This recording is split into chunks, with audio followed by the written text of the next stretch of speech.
कुरान मजीद में अल्लाह करीम ने अपने बंदों की ये शान बयान फरमाई है कि वइबादुर रहमानिल्लज़ीना यमशूना अलल अर्ज़ि हौना।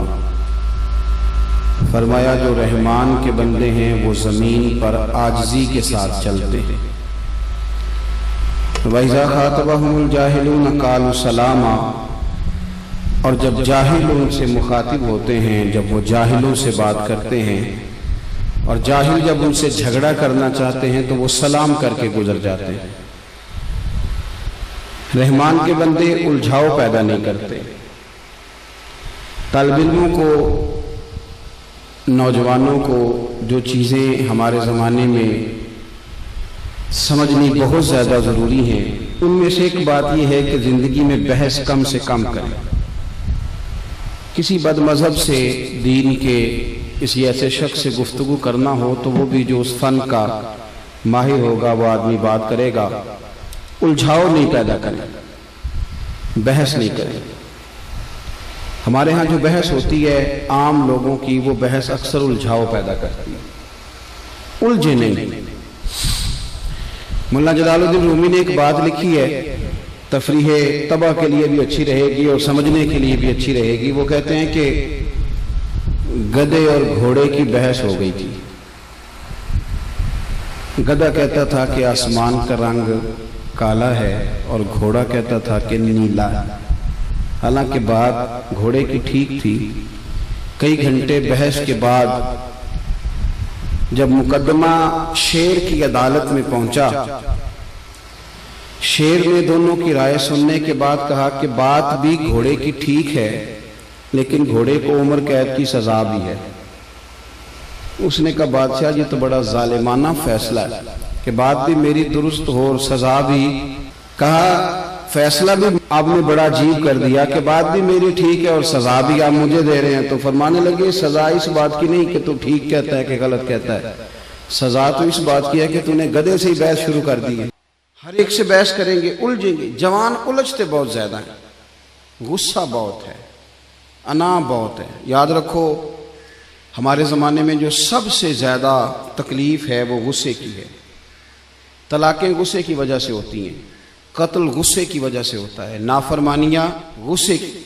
नौजवान बच्चे अपने उस्ताद को, अपने माँ बाप को गुस्से में कुछ ऐसी बातें कह बैठते हैं कि फिर वो बातें माँ बाप को सारी सारी रात सोने नहीं देती। फिर वो बातें असातिज़ा को बड़ी तकलीफ़ में मुब्तला करती। रसूल करीम अलैहिस्सलाम ने पूछा था सहाबा से, पहलवान कौन होता है? अर्ज़ की हुजूर जो मैदान में लड़े और अपने सामने वाले को बिछाड़ दे। तो नबी करीम ने फरमाया ना भाई, पहलवान तो वो होता है जिसे जब गुस्सा आए तो अपने आप पे कंट्रोल कर ले। अभी से अपनी तरबियत करें। अगर मुआशरे में इस्लाह करना चाहते हैं, रवादारी पैदा करना चाहते हैं, तो अपने गुस्से को, गुस्सा अनापरस्त लोगों को आता है। गुस्सा सवाब का काम है, लेकिन अगर दीन के दुश्मनों पे आए तो अपनी ज़िंदगी में ठंडा होना शुरू से इसको इख्तियार करें। जब बहुत ज़्यादा आप में गुस्सा होगा, बहुत ज़्यादा आप आदी होंगे। वो हमारे यहाँ बच्चों से प्यार किया जाता है तो बच्चे उसका नाजायज़ फ़ायदा उठाते हैं, वो लाडले बन जाते हैं। वो समझते हैं कि मेरी अम्मा मेरी हर ख्वाहिश पूरी करती है तो अब हर शख्स ही ऐसा बन जाए। ऐसा हो नहीं सकता भाई। माँ का मामला और है, बाप का मामला और है। लेकिन अगर आप उस लाड प्यार के अंदर अपने आप को गुसीला कर लेंगे तो ज़िंदगी भर आप तकलीफ़ में रहेंगे। आपको बेशुमार आजमाइशों का सामना करना पड़े। हौसला, दरगुजर, मुआफ़ी। नबी करीम सल्लल्लाहु ताला अलैहि वसल्लम ने जिस चीज़ के साथ दुनिया को फ़तह किया उसमें सबसे अहम रोल दरगुजर का है। अगर आप माफ़ करना नहीं जानते तो आप तो अपनों के साथ भी दुश्मनी रखेंगे, इसलिए कि कमज़ोरियाँ तो हर बंदे में होती। फिर तो आप अपनों से भी हट जाएंगे। ज़िंदगी में बहुत ज़्यादा ज़रफ़, बहुत ज़्यादा हौसला पैदा करें। एक इस्लाम के जो हीरो गुजरे उनमें एक हीरो का नाम है हज़रत उमर बिन अब्दुल अज़ीज़। ये बादशाह भी थे और अल्लाह के वली भी थे। बादशाह वक्त होने के बावजूद ना रात को 2 घंटे वक्त निकाल के तो टोपियां सिया करते थे। टोपियां सीते थे, खग्गे की टोपियां बनती थीं, खजूर की छाल की वो सीते थे और बेच के गुजारा करते थे। 3 सिपारे कुरान पाक के रोज पढ़ते थे। कभी कभी इस बात से बड़ा दुख होता है कि फजर की नमाज के वक्त 6 लोग होते हैं मस्जिद में, और ठीक 1.5 घंटे के बाद जब स्कूल कॉलेज का टाइम होता है तो रस्तों में जगह नहीं मिलती गुजरने के लिए।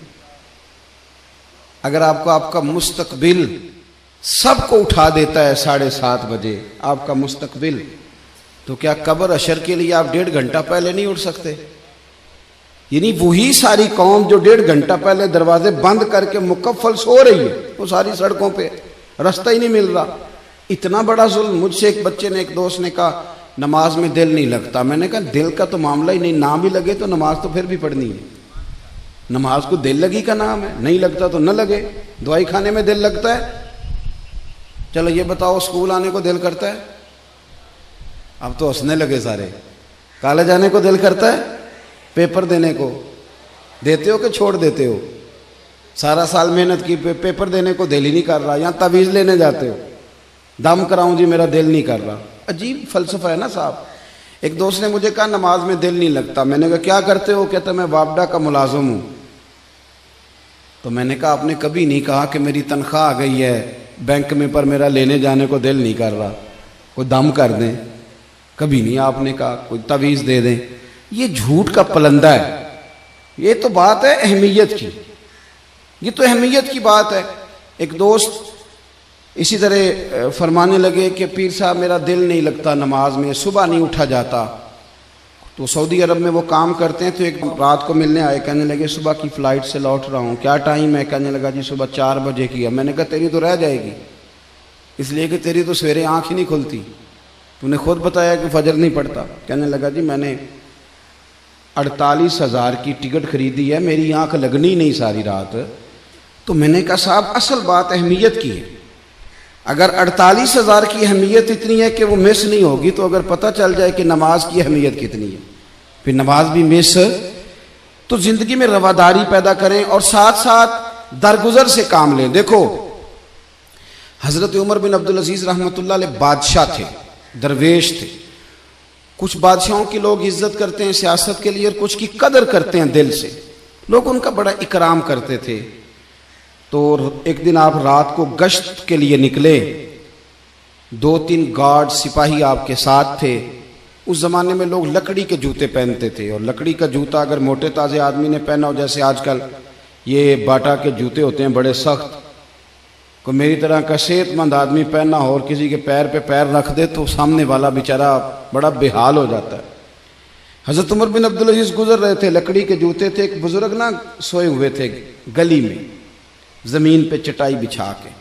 आपका पैर बाबा जी के पैर पे आ गया। इस तरह की जब हंगामी सूरत हाल होती है ना, इमरजेंसी की, मोटरसाइकिल से मोटरसाइकिल टकराए, तो सामने वाला जो पहला लफ्ज़ कहता है ना, वो ये होता है कि नज़र नहीं आता। यही होता है ना जुमला, पहला अंधे हैं आप, पहला लफ्ज़ यही होता है। तो पैर पे पैर आया तो वो बुजुर्ग फटाफट बोले, कहने लगे हल अंतुमुल आमा, क्या आप अंधे हैं, नज़र नहीं आता? उनको पता नहीं था मैं बादशाह को कह रहा हूँ। वैसे ये जुमला अगर किसी ने हमें कह दिया तो हम तो इसको गाली समझेंगे, फिर हम उसे कहेंगे तू मुझे जानता ही नहीं। उन्हें माँ बदौलत को कह दिया, इतनी तेरी जुर्रत, ये पता नहीं कि कितने बड़े कॉलेज में पढ़ता हूँ, कितनी मैं मोटी फीस देता हूँ, परसों मेरे अब्बा ने नई मोटरसाइकिल खरीद के दी और मुझे ही तूने कह दिया कि अंधा हूँ। हज़रत उमर बिन अब्दुल अजीज को जब कहा ना कि क्या आप अंधे हैं, तो आप फरमाने लगे नहीं बुजुर्गों मुझे नजर आता है।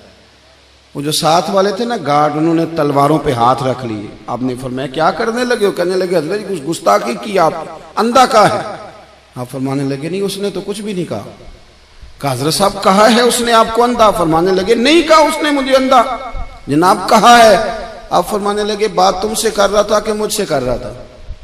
कहा जनाब आप ही से कर रहा था। तो फरमाने लगे उसने तो एक सवाल पूछा है, उसने पूछा आप अंधे तो नहीं? तो मैंने कह दिया नहीं मुझे नजर आता है, इसमें झगड़े वाली कौन सी बात? ये तो सादी सी बात है कि आप अंधे तो नहीं। तो मैंने कहा नहीं मुझे। तो हमने कितने झगड़े बना लिए, सादी बातों पे भी झगड़ा, हर बात पे बहस है, उलझाओ। जो लोग अना का बुत बना के उसे पूजते हैं ना, वो दुनिया के सबसे कमजोर लोग होते हैं। जो इज्जतें मांगते फिरते हैं, एहतजाज करते हैं कि मेरी इज्जत करो, लड़ाई करते हैं कि तुम मुझे इज्जत नहीं देते, भीख मांगते हैं कि मुझे इज्जत दो, कभी इज्जत नहीं मांगे। काम ऐसा करे जिंदगी में कि इज्जत करने को दिल करे।